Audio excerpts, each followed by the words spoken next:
Good evening. Tonight, we discuss innovation in education and using technology in the classroom on 50 Minutes.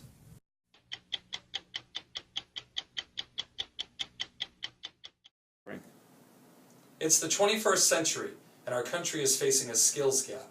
Technology is advancing rapidly, and we aren't producing the educated workforce required to meet the evolving needs of industry. Not only will it be a prerequisite for students to be prepared technologically, but it will also be essential that they be ready to think outside the box. That will require dedicated and innovative teachers to show them the way.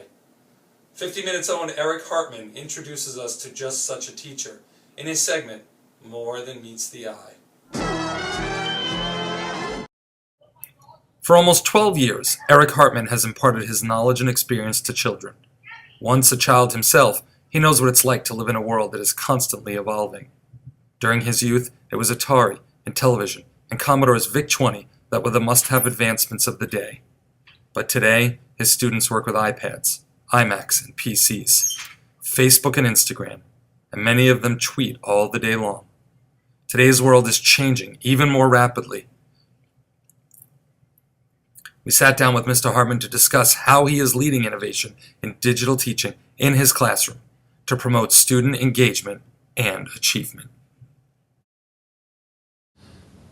And we now go to Eric Hartman over at St. Anne's School. Mr. Hartman, it's a pleasure to meet you.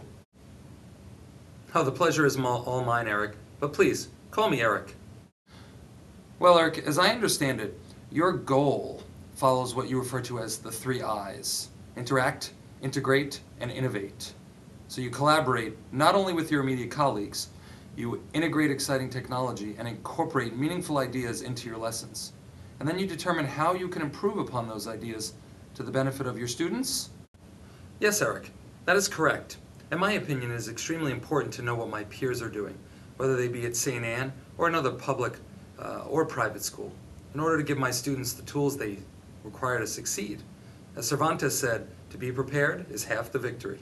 Well, Eric, you are definitely giving your students abilities that will serve them well in high school and college, which will help them become well-rounded adults.